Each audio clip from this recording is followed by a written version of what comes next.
Folks, my guest today has been a writer, artist, and essentially a jack of all trades in the world of comic books for more than 2 decades. In 2019, he founded FairSquare Comics, a company which gives a voice and a platform to immigrants, minorities, and essentially underrepresented creators around the world. You might know him a little bit more as the co-creator and co-writer of the original Spider-Man noir stories. His video podcast, Fab Fridays, Deconstructing Comics with Fabrice Sapolsky, goes up every Friday. Fabrice Sapolsky, ladies and gentlemen, how are you, sir? Thank you very much for having me. I'm good. I mean, I'm a little sick right now, and if I cough, don't hold that against me. No, you But know what? there you go. There you go. All But right, I'm good. I'm good. I'm good. our cough quota has been met, ladies and gentlemen. Okay, so Fair Square Comics, the company was founded in 2019. Can you tell us what it is and why bring it into existence? So the original concept was very, very far from what it became. Okay. Originally, at the time, I was working as senior editor for a company called Humanoid. Mm-hmm. But I was still touring, promoting my creator-owned comics. Right. And my tax prep person gives me a call one day and says, Fabrice, you're doing pretty well at the conventions. Mm-hmm. Maybe you should set up a company because the IRS is going to kill you. Oh, jeez. And so that's what I did. And so I set up FairSquare Comics as an outlet for my creator-owned comics. And I Mm-hmm. was like, okay, well, maybe one day I'll do something else with it, but it was not really fully formed in my brain. Mm-hmm. Flash forward 6 months later, we're January 2020, and Humanoids shows me the door, Okay. and they show me the door, and so I'm like, what am I going to do now? Mm-hmm. I try to find work, but it's the pandemic. No one hires an immigrant comic book professional over 50. It's been really difficult, and at the end of the day, my partner Crystal says to me, "Well, you have to do something about it."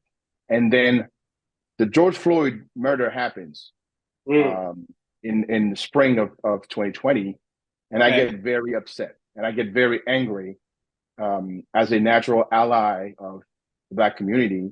Mm-hmm. And after talking with a lot of my friends, they said to me, "Well, if you're that angry, you should convert that anger into something creative." Right. And we launched a book. We created a book and launched a book called Noir is the New Black. I can show you now. Yes, please. The book became a sensational Kickstarter campaign. We Mm-hmm. brought in over $48,000, and the rest is history. And then all of a sudden, I'm a publisher, and then I started building with Crystal. We started, and my son Ethan. We started building what is FairSquare Comics now, and that is the first and only family, immigrant, and minority-owned publisher of comics and graphic novels. Excellent. So you essentially you built your own stage based on what you were seeing in the world and Right. a need that you saw in the marketplace. And also everything started to make sense because as an immigrant, I have less opportunities than some others. Mm-hmm. I came into this country 8 years ago with just $500 and 4 pieces of luggage, as I usually say, Mm-hmm. and I was already almost 45 years old. So Yeah. how do you reinvent yourself that late in the game? You Mm-hmm. have to be very stubborn and very motivated, which I've always been. And so at the end of the day, if no one will give you a chance or no one will invite you at the table, you have to create your own table. And that's what FairSquare Comic is all about, is creating another table for people like me, for people like Crystal, people like Ethan, people like all these beautiful creators in Noirs and New Black, and people who are generally underrepresented, and mostly, and that's the second thing, taken advantage of, uh, because I've been taken advantage of by the system and by various companies over the years. Mm-hmm. And we designed a system that is fair and square, that is for a lack of better representation, is a color-based system, where if you look at the covers of our book, you will see a green color, a purple color, a blue color, and a gold color, and each one has a different identity and a relationship to ownership and our relationship with the creators. Excellent. So, I mean, what kind of, the company is obviously very diversity based. I mean, what kind of stories can new readers come to expect from FairSquare Comics? I mean, I know you talked about Noir is the New Black. I know you wrote Intertwined, Lady Bird. I mean, what kinds of stories can we expect to see from FairSquare? About everything. Yeah. It was when we started developing FairSquare Comics, it was like, okay, let's not limit ourselves to a genre. Let's not limit ourselves to a demographics. Yeah. We want to appeal to everybody, because comics are for everyone. Yeah. And like, for example, we have our most successful books outside of Noir is the New Black and Intertwined that you mentioned, or Lady Bird, which are like action adventure or noir thriller, which are the natural classic American comics that you can find, even if we have our own twist. We started developing slice of life.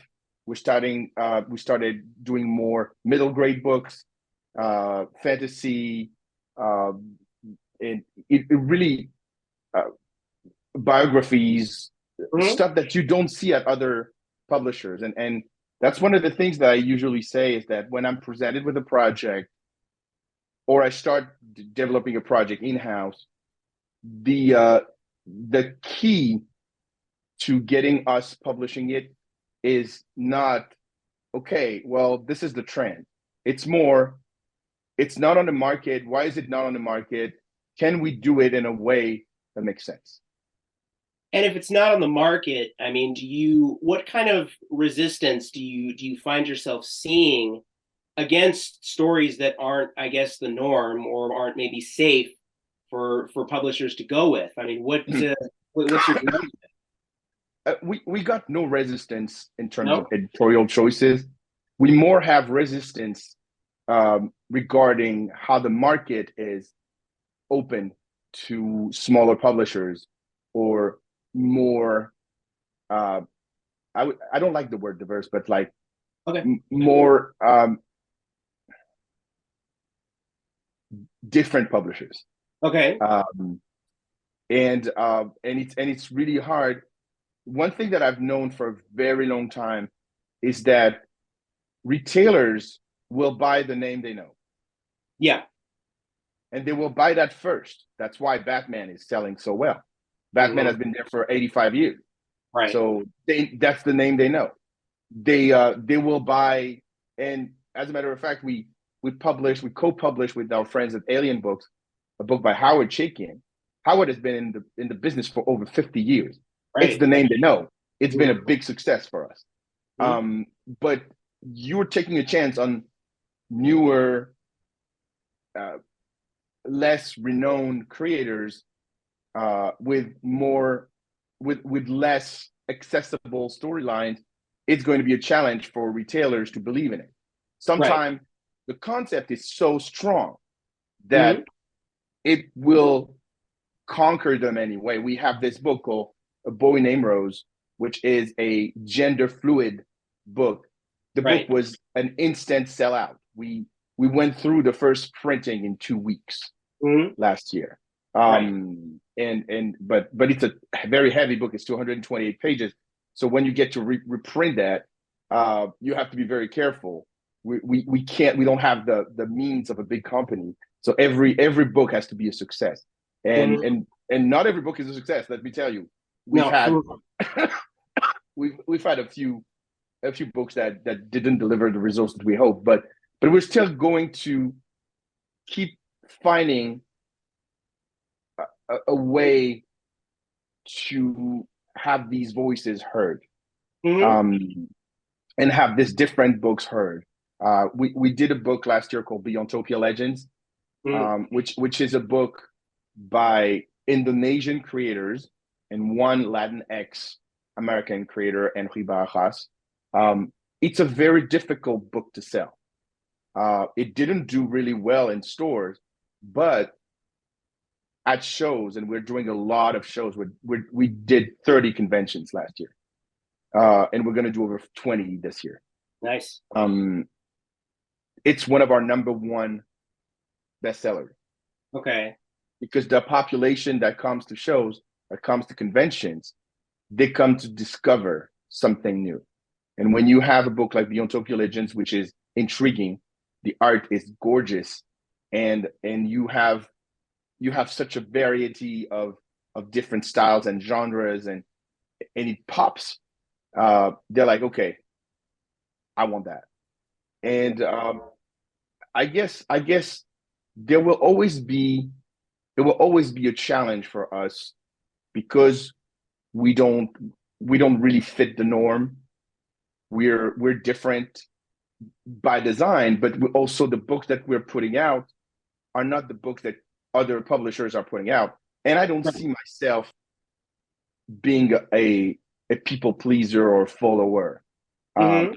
I like to publish stuff I believe in. Yeah.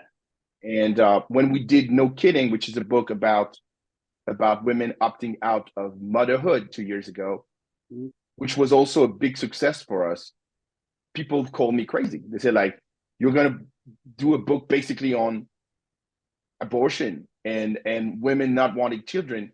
And it's a funny book and it's a smart book. You want to do it in the times we live in. And I said, yeah, I want to do it because no one is going to do it the way we do. And it paid off. But sometimes it takes a long time for the market to understand what we're doing. And retailers I'm not holding it against retailers. They have like 300 or 400 comics a week to deal with. Yeah. And so it's hard for them to actually constantly take notice and believe in the books that we put out. But we're not going to stop. And I mean, what's the reward like for you as someone who, like you said, is an immigrant and has been involved with comics for so long? I mean, what's that reward like for you when, maybe a retailer does take notice, or when you go to a convention and somebody does pick up one of your books and start asking you questions? I mean, what's that like for you? What's the reward that goes with the risk that you're taking sometimes? Well, we're taking a risk every day. Like every day is a risk. Like every book that we're putting out is a risk. But I believe in the gut feeling, of things. Like, yes, metrics are cool. Metrics can help you avoid a lot of traps and mistakes. But at the end of the day, metrics can change. Mm-hmm. And if you have a gut feeling, you need to follow it. And I've always lived by that. Like, there would not have been any creator on that I did, whether it's Intertwine or Ladybird or One Hit Wonder or even Spider-Man Noir, if I hadn't followed my gut feeling. And right now I'm betting on in 2024. I'm betting on new books that are extremely ambitious. We have a book coming out in April called The Folks in My Brain, which is a book about mental health and cyclothymia. But it's done in such a smart and fun way that you will want the hero of the book to win her fight against her condition. Right. You want to root for her. And it's autobiographical, but it's done with such intelligence that I really like smart stories. I really like smart people, and I want to share those stories with the world. Yeah. But again, like, there's so many things that we can do. We have offers and pitches every day. We need to be very careful. We're still a small company. And this is an important thing that I want to say. When you're a small company, you can't run before you know how to walk. Like, having been able to stay around for almost 5 years, is going to be 5 years this year. Right. It's already a victory for me. That's what it is for me. But the best thing is when I go to a show, people buy a book, they come the next year, and they're like, I came last year, your book was amazing. Now what do you have? There you go. And then it becomes more about curation than it is about books themselves. Mm. And at the end of the day, that's what I want to be remembered for. I want to be remembered for this guy who is not just a versatile creator, but also who could publish those stories that people like and will recommend, Mm-hmm. will share with other people. Right. Stories are meant to be shared. Stories are meant, like I got into comics because I wanted to share my story with the world. Definitely. And so what does FairSquare Comics have coming to us in 2024? Can you tell us a little bit about that? Yes. So I'm not going to surprise you here. We're going to have manga. Really? Yeah, Okay. but we're going to do it our way. You New York. Okay. Okay. Yes, another gender fluid story. It's a manga gender fluid story. We have a manga series that comes in the summer that is based on African legends. Mm-hmm. We have a Jewish serial killer book. Really? Okay. Yeah. We have a book about how to deal with loss when you're an immigrant and you're 10,000 miles from where your parents were. We have a bunch of stuff in every possible genre. We have, of course, we will still have the intertwines. We will still have the noirs and new blacks. We have an amazing book that comes from Black History Month called I Run to Make My Heart Beat, which is a coming of age story based on the real life of the author, and she is a track and field champion, a law graduate, and she's Black, Jewish, and Muslim. Wow. This woman is a unicorn, and Mm-hmm. this is her story, and we're very privileged to publish this book. Comes out in February. I mean, I can't tell you how many amazing books we have in the pipeline right now, and we're already starting populating 2025. So, Excellent. yes, there's a lot of stuff coming up in all genres, firing all cylinders, and we hope that people will discover what we're doing and not just the thing that they like, but maybe take a chance on another title that we publish because it comes from the same team.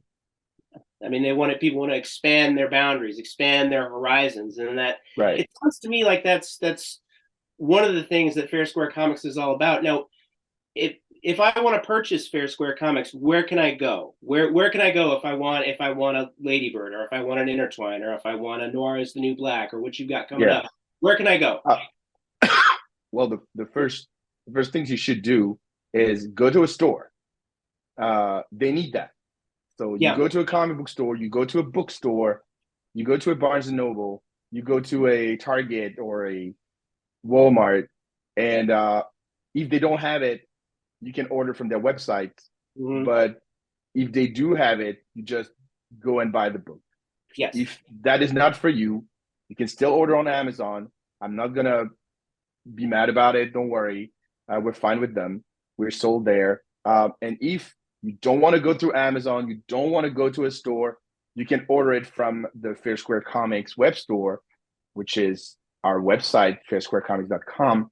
Or you can meet us at one of the shows where we're going to be this year. And there's a list of shows on our website. There's an event page where you can see where we're going to be. We're going to be pretty much everywhere in the US and Canada, all across the year. Excellent. Well, you know, Fabrice, I feel like I barely had time to scratch the surface with you. I mean, I want to talk someday. I want to talk about. Yeah, I wanted to show you this. Yes. I'm very proud of. What do you got? The Last Jewish Daughter of Kaifeng, which unfortunately sold out, but it comes back in the new Intertwined volume. I want to show Dracula versus Frankenstein. Like it's an awesome book that we published with our friends at Alien Books. Really good. still on sale. I want to talk about Little Rock Files, which is a spinoff to No Orange is the New Black. A lot of retailers and people have slept on it, but it was on Kickstarter and it was successful. You should discover it. It's a thriller that happens in 1988 Arkansas. Great. Excellent. I want to talk about Hyphen, which is the prelude to an anthology of Jewish diverse stories that we're going to publish at the end of the year. But that is the prelude. It's already available. It's on our website exclusively.